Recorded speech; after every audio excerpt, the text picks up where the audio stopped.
अब हम लोग जो है वेक्टर के एडिशन के बारे में जानेंगे कि सदिशों को कैसे जोड़ा जाता है। दो सदिश हों या दो से अधिक सदिश हों तो उनको जोड़ने की क्या प्रक्रिया होती है, अब ज़रा इस पे चर्चा करेंगे। तो सबसे पहले आप इस पॉइंट को ज़रूर ध्यान में रखिए कि दो समान प्रकृति की ही राशियों को जोड़ा जा सकता है। जैसे लंबाई में लंबाई को आप जोड़ सकते हैं, समय में समय को जोड़ सकते हैं, त्वरण में त्वरण को जोड़ सकते हैं, वेग में वेग को जोड़ सकते हैं, बल में बल को जोड़ सकते हैं। ऐसा पॉसिबल नहीं है कि बल में आपने त्वरण को जोड़ दिया, बल में आपने वेग को जोड़ दिया। मतलब दो अलग भौतिक राशियों को आपस में आप ऐड नहीं कर सकते। ठीक है, आपको राशि देखने में तो आई जे के फॉर्म दिखेंगे, ठीक है, लेकिन आपने उठा के उनको जोड़ दिया। तो दो समान राशियों को ही जोड़ा जा सकता है और उनके जोड़ने के नियम कुछ इस प्रकार से हैं। यहाँ पे बीजगणिती जो हमारी मैथमेटिक्स है, जो बीजगणित हम लोग पढ़ते हैं, उसके आधार पे इनको जोड़ा या घटाया नहीं जा सकता है। थोड़ा सा इनमें तरीका अलग होता है। तो अब हम लोग उनके बारे में जानेंगे। सर्वप्रथम जानेंगे कौन कौन सी विधियाँ हैं। अगर दो वेक्टर आपको जोड़ने हैं, दो या दो से अधिक भी जोड़ने हैं, ठीक है, तो दो टाइप से हमारे पास तरीके हैं। एक तो हम ज्यामिति विधि का प्रयोग कर लें, जिसको हम ज्योमेट्रिकल मेथड बोलते हैं। इसके प्रयोग से भी हम लोग जो है जोड़ सकते हैं दो सदिशों को। इसके अंतर्गत अगर हम बात करें तो यहाँ पे हमारे पास तीन विधियाँ हैं। नंबर एक वेक्टर की त्रिभुज विधि है। अभी हम लोग इन सब पे डिटेल में स्टडी करेंगे। वेक्टर की त्रिभुज विधि, वेक्टर की समांतर चतुर्भुज विधि, और यदि दो से अधिक वेक्टर हों, ठीक है, तो उनको जोड़ने के लिए हम लोगों के पास बहुभुज विधि है। ठीक है, वो बहुभुज विधि के द्वारा हम लोग दो से अधिक वेक्टरों को आपस में जोड़ सकते हैं। ठीक है, अब यदि दूसरे तरीके की बात करें, एक होता है गणितीय मेथड हमारे पास। हम लोग गणितीय मेथड से जोड़ सकते हैं दो सदिशों को, जिसको इंग्लिश में एनालिटिकल मेथड बोलते हैं। ठीक है, एनालिटिकल मेथड में दो सदिशों को जोड़ने का जो फॉर्मूला है हम लोग डिराइव करेंगे इस फॉर्मूले को। ठीक है, R = √a² + b² + 2ab cos theta, जहाँ ये जो थीटा है ये दोनों सदिशों के बीच बना हुआ कोण होता है कि उनके बीच में दिशा क्या है, angle between a and b। ठीक है, क्या कोण है इन दोनों के बीच। और ये जो tan α = b sin θ / a + b cos theta है, ये दिशा को व्यक्त करता है कि जो परिणामी आपका R आया है, इसका मान a सदिश के साथ कितने डिग्री पे है, परिणामी की दिशा क्या है। ठीक है, तो ये इतने मेथड हैं जो दो या दो से अधिक सदिशों को जोड़ने के काम आते हैं। अब इन पे हम वन बाय वन चर्चा करते हैं, एक के बाद एक चलते हैं। तो शुरू करते हैं हम लोग इधर की तरफ से। ठीक है, एक एक करके सभी के बारे में सीखेंगे।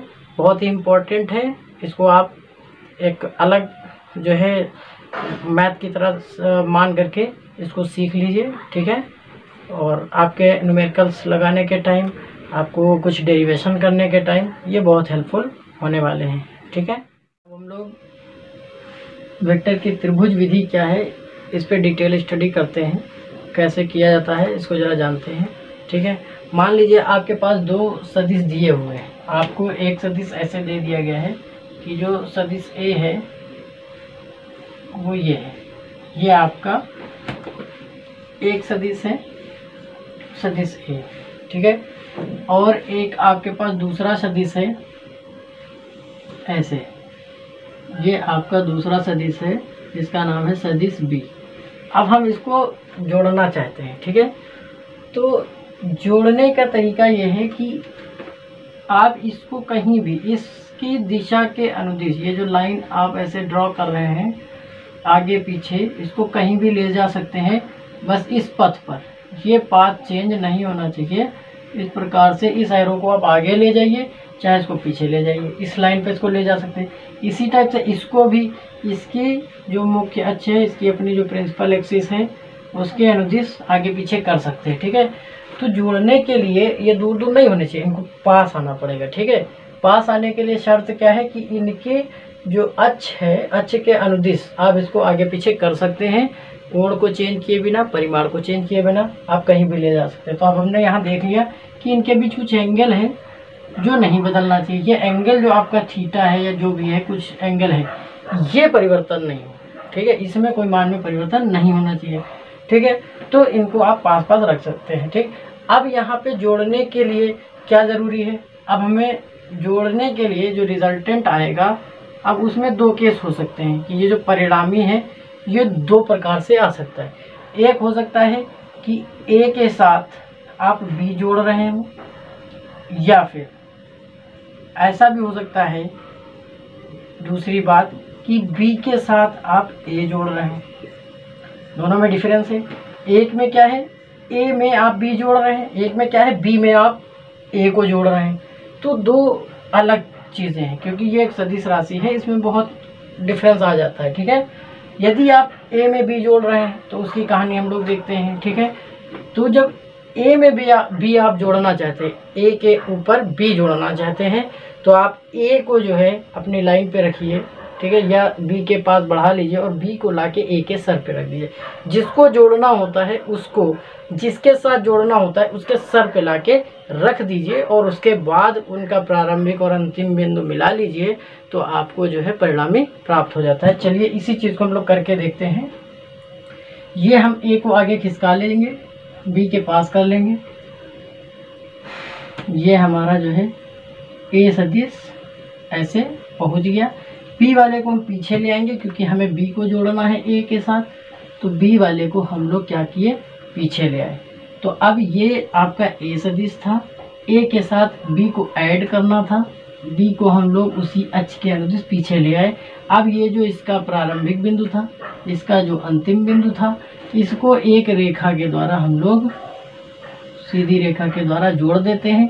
तो ये जो आपको प्राप्त हो रहा है, ये जो सीधी रेखा आपने मिलाई है जो इसको जोड़ने के लिए, ये इसका परिणामी व्यक्त करता है, इसको परिणामी कहते हैं, जिसका मान a प्लस बी के बराबर होता है। आई होप ये बात आपको बहुत अच्छे से समझ में आ गई होगी, ठीक है। इसी प्रकार से यदि हम बात करें जो है यहाँ पे, अगर ये देखेंगे तो एंगल में कोई परिवर्तन नहीं आया, जो कोण पहले बन रहा था आपका अभी भी कोण ये वही बन रहा है, ठीक है। अब दूसरा भी केस देख लेते हैं। यदि आप ए को बी के साथ जोड़ना चाहते हैं तो बी एज इट इज जैसे था वैसे रहेगा, बस इसकी लाइन ऑफ एक्शन पे ले आते हैं, पीछे थोड़ा ले आते हैं, ठीक है। तो ये बी जो है एज इट इज पीछे आ गया। आप इसके अक्ष के अनुदिश कहीं भी इसको ले जा सकते हैं। ये हो गया आपका बी, इसको नीचे ही ले आते हैं, ठीक है। ये आपका हो गया बी ऐसे, ठीक। ये हमारा हो गया बी। अब क्योंकि बी के साथ ए को जोड़ना है तो ए को इसके सर पे लाके रखना पड़ेगा। तो ए को बिना दिशा चेंज किए इसके सर पे लाके जब हम रखेंगे तो कुछ इस प्रकार से हमें लाके रखना पड़ेगा। ये आपका ए हो गया।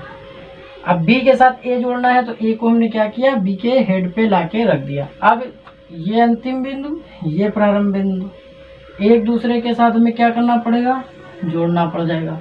हमने जोड़ लिया तो हमें ये जो परिणामी मिला, ठीक है, ये b प्लस ए कहलाता है। ये छोटा सा डिफरेंस है जो आना बहुत ही ज़रूरी होता है। अगर इसमें एंगल की बात करें तो डॉट डॉट करके आप यदि इसको बढ़ाते हैं, ठीक है, ये ए के अनुदिश ही रहेगा, तो ये एंगल हमेशा क्या रहेगा, इसके सेम रहेगा। करेस्पॉन्ड एंगल होता है तो ये एंगल आपका जो है क्या होना चाहिए, सेम होना चाहिए। तो इस प्रकार से जोड़ की प्रक्रिया की जाती है।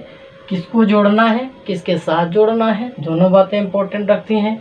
ये अलग की बात है कि यहाँ से जो रिज़ल्ट आपका आने वाला है वो चाहे a प्लस बी कर लीजिए या b प्लस ए कर लीजिए, ये समान ही आता है। बट जोड़ने की प्रक्रिया इस प्रकार से होती है। जब कभी पूछ लेता है तो आपको ये सही सही दर्शाने के लिए आपको ये बात आनी अति आवश्यक है, ठीक है। तो आई होप ये आपको समझ में आ गया होगा कि त्रिभुज विधि क्या होती है, सदिशों को जोड़ने के लिए बहुत अच्छे से आप जान चुके। अब हम लोग दूसरा मेथड देखेंगे कि दो वेक्टरों का समांतर चतुर्भुज के द्वारा कैसे एडिशन किया जाता है, ठीक है। अब इसमें ये ध्यान रखना है कि जो हमारे दो वेक्टर दिए गए हैं उनसे एक हम लोग समांतर चतुर्भुज निर्मित करते हैं, ठीक है। और ये हमने जैसे वेक्टर ए लिया, वेक्टर बी लिया, इससे वेक्टर ए और बी से एक समांतर चतुर्भुज हमने निर्मित कर लिया, ठीक है। तो जहाँ पे दोनों वेक्टर की भुजाएं एक दूसरे को कट कर रहे होंगे, मतलब संलग्न भुजाएं, दोनों जो समांतर चतुर्भुज की जो संलग्न भुजाएं होनी चाहिए वो जो है कटान बिंदु, उनका कटान बिंदु से परिणामी होता है। जैसे अब ये भी तो एक भुजा है, ये भी एक भुजा है, ये भी एक भुजा है, ये भी, बट यहाँ पे एक तो है सदिश लेकिन दूसरी वाली सदिश आपकी नहीं है, ठीक है। तो नियम ये कहता है कि जहाँ पे वेक्टर की जो संलग्न भुजाएं हैं आपस में जहाँ पे मिल रही हैं उस जगह से, उस कटान बिंदु से परिणामी निकलता है, और जो दूसरा वाला बिंदु होता है उसको मिला लेते हैं तो हमें परिणामी प्राप्त हो जाता है, ठीक है। यही हमने डिफिनेशन में भी लिखा है कि दो वेक्टर ए व बी का जो योग वेक्टर आर है, ये जो योग वेक्टर आर है उस समांतर चतुर्भुज के विकर्ण से प्रदर्शित होता है। समांतर चतुर्भुज में दो विकर्ण होंगे, एक इधर भी होगा एक इधर भी होगा, तो उस वाले विकर्ण से प्रदर्शित होता है जिसकी दो संलग्न एडजेसेंट भुजाएं जो हैं वो वेक्टर ए तथा बी को व्यक्त करती हों, ठीक है। दो सदिश होंगे लेकिन उन दो वेक्टर बनेंगे, दोनों में आप वो देखिए कि दोनों में एडजेसेंट जो भुजाएं हैं, ठीक है, वो सदिश हों, ठीक है। तो ये वाली जो एडजेसेंट साइड्स हैं वो दोनों सदिश हैं, इसलिए ये जो है इसके योग वेक्टर को निरूपित करता है, ठीक है। अब यहाँ पे एक पॉइंट और देखने योग्य है जो इम्पोर्टेंट पॉइंट है आपका, ठीक है, कि दो वेक्टरों का योग परिमाण जो है, जो योग का परिमाण जो आ रहा है वो उन वेक्टरों के बीच के कोण पर निर्भर करता है। मान आप यही रखिए, ए और बी आप यही रखिए दोनों, ठीक है। देखिए चित्र में देखिए, मान लीजिए हमने एक सदिश लिया ए, ये हमारा एक सदिश ए है, ठीक है, बड़ा हो गया ये, ठीक, और ये सदिश हमारा बी है, ये वाला ए है और ये वाला सदिश हमारा P है।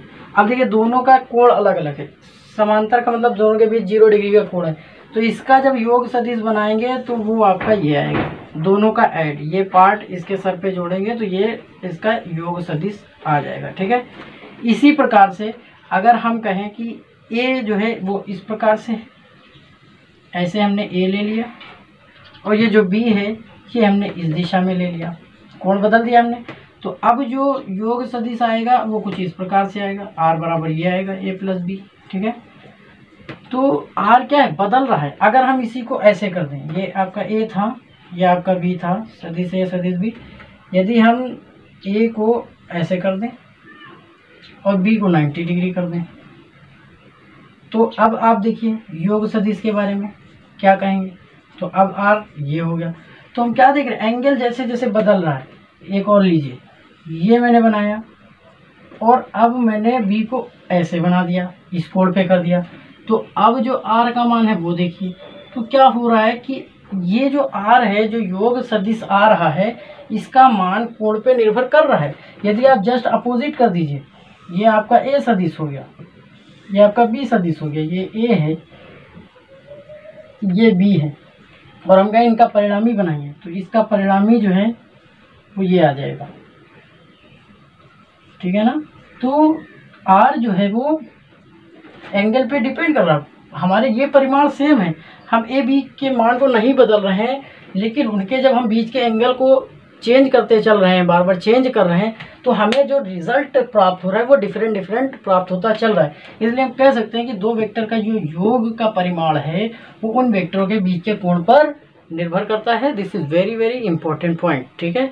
उनकी लोकेशन क्या है, ओरिएंटेशन क्या है, इस बात पे बहुत ज़्यादा डिपेंड होता है कि जो आपका रिजल्टेंट वेक्टर आने वाला है वो क्या आने वाला है, ठीक है। अब हम लोग जो है तीसरी और अंतिम विधि देख लेते हैं ज्यामिति मेथड के अंतर्गत, कि जब दो से अधिक वेक्टर हों तो उनको कैसे जोड़ा जाएगा। वो जो बहुभुज विधि है उसको हम समझते हैं। देखिए इसमें क्या कहा गया है, जब आपके पास दो से ज़्यादा वेक्टर आ जाएं तो ज़्यादा वेक्टरों को जोड़ने के लिए हम दो दो करके सॉल्व करेंगे। पहले दो वेक्टर लेंगे, उनके बीच परिणामी निकालेंगे, उसका जो परिणामी आएगा उसके साथ तीसरा वेक्टर फिर ऐड करेंगे, फिर दो वेक्टर हो जाएंगे, उनका परिणामी ज्ञात करेंगे, उसके बाद फिर नेक्स्ट वेक्टर उसके साथ ऐड करेंगे परिणामी के साथ, और हम ये कंटिन्यू प्रोसेस करते जाएंगे जब तक हम सारे वेक्टर को ऐड नहीं कर लेंगे। और इस प्रकार से हम जो है रिजल्टेंट प्राप्त करते हैं।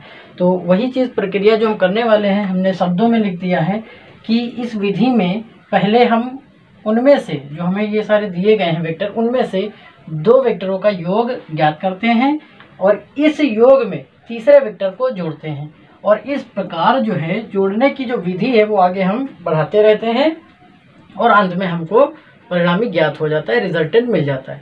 चलिए देखते हैं, ये एक एग्जाम्पल से लेते हैं। ये एक बिंदु है O जिस पे 4 वेक्टर काम कर रहे हैं। सदिश A इस दिशा में काम कर रहा है, सदिश B इस दिशा में, सदिश C इस दिशा में और सदिश D इस दिशा में।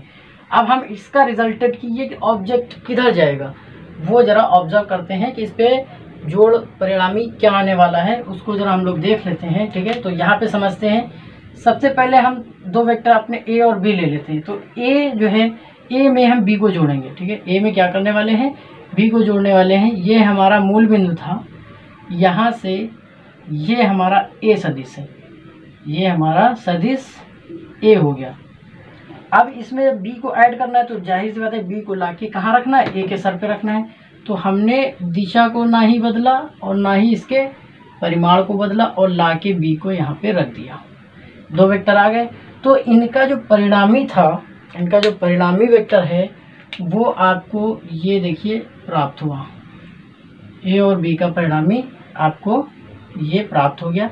इसको मान लीजिए हम ई लेटर से दिखा लेते हैं कि ये ई प्राप्त हो गया। ठीक है, अब जाहिर सी बात है ई के साथ ये जो ई परिणामी हमें प्राप्त हुआ है इसमें अब हम सी को ऐड करेंगे। सी की भी दिशा भी नहीं चेंज करेंगे, जो ये एंगल है उसी एंगल के साथ हम यहाँ पे इसको लाके इस परिणामी पे रख लेंगे। ठीक है, तो इस परिणामी पे जब आप सी को रखेंगे तो सी इस दिशा में जा रहा है, ये आपका क्या हो गया, सी हो गया। इसकी भी दिशा हम चेंज नहीं करेंगे। अब सी जो है, सी और ई का जो परिणामी है वो बनाएंगे। तो वो जो है आपका यहाँ से डॉट डॉट करके बना लेते हैं, ये ऐसे मिलाइए। ठीक है, तो ये ई का परिणामी, ई और सी का परिणामी मान लीजिए इसको एफ से लिख देते हैं। एफ हमें प्राप्त हुआ, वो कुछ इस प्रकार से। ठीक है, अब एफ के साथ हमको किसको ऐड करना है, डी को ऐड करना है। ठीक है, तो डी को भी दिशा के साथ और मान के साथ ऐसे रख देंगे।